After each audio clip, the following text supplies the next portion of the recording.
Tomas Rivera writes of his family as a nomadic tribe, migrating to work in the north as far as Michigan and Minnesota, all the way from Texas. He was born in 1935 in the southern town of Crystal City, Texas. In his writings, he goes back to his experiences as a migrant worker.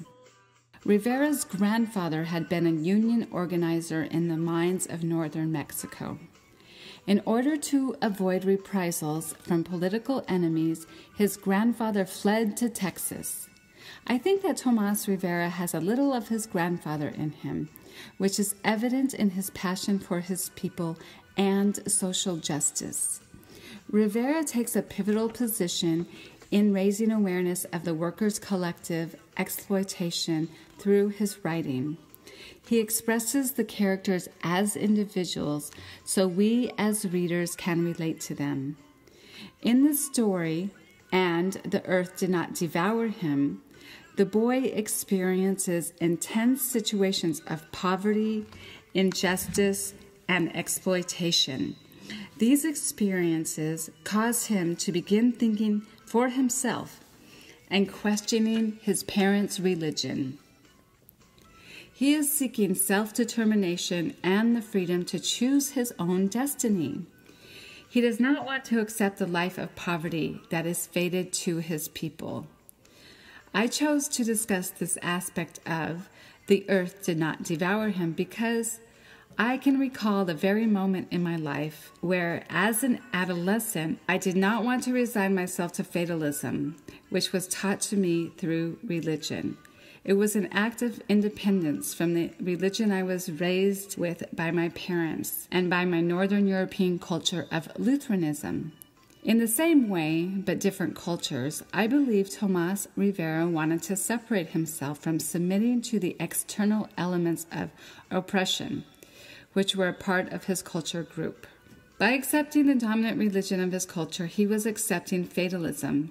He had no choice about anything in his life, so he rejected this part of Catholicism. To Tomas, ritual and religion were at times an obstacle to the progress he wanted for all minorities, but especially for his Chicano community. In the story, a silvery night, the boy summons the devil, but the devil does not come. The devil's failure to appear causes the child to question the possibility that there is no devil.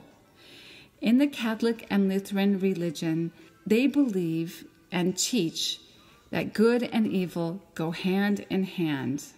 So the logical conclusion that the boy comes to is that if there is no devil, then there is no God. The boy says on page 137 of "And the earth did not devour him." If there isn't a devil, maybe there also isn't. No, I better not say it.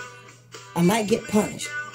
But if there is no devil, maybe there's no punishment.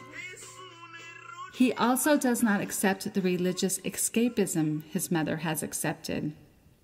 As he gets older, he explodes at his mother for her rationalizing their existence by believing the poor go to heaven.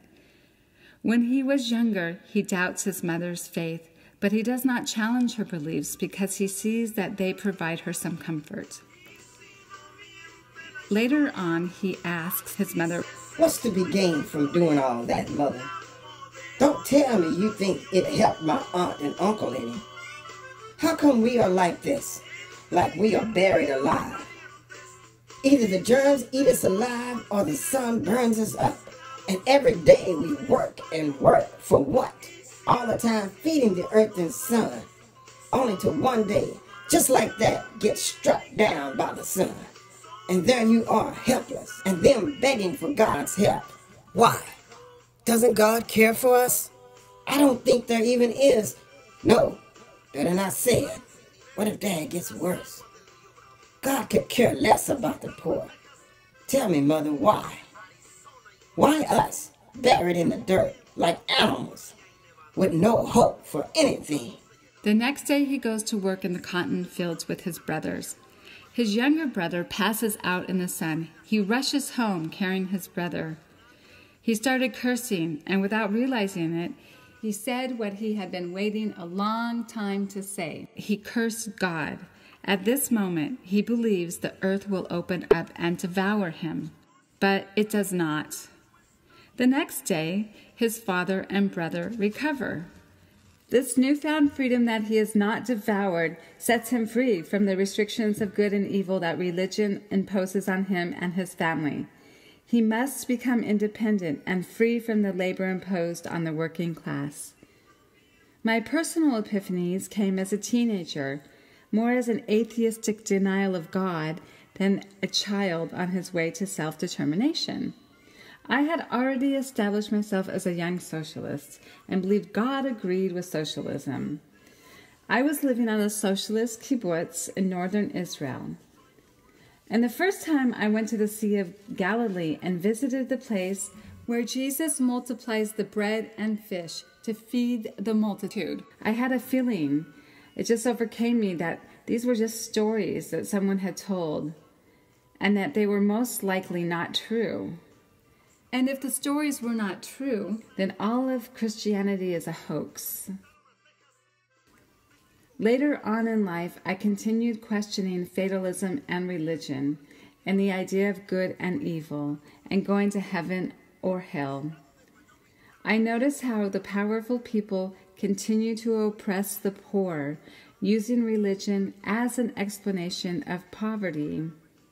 It must be what God willed. Here are some expressions that I've heard to justify poverty. God's will be done, so we accept what He has given us. God works in mysterious ways. We also see this in the case of religion in former African American slaves.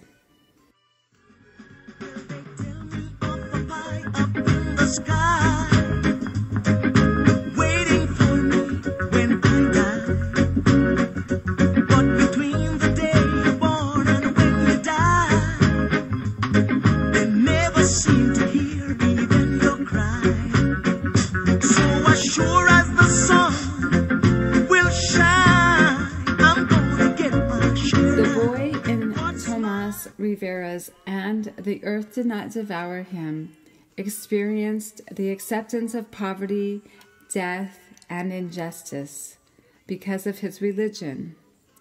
Religion allowed his family to survive all the suffering that they had to live through. The boy progressed past his family's values of religion to see these experiences as real exploitation. He saw them for what they were.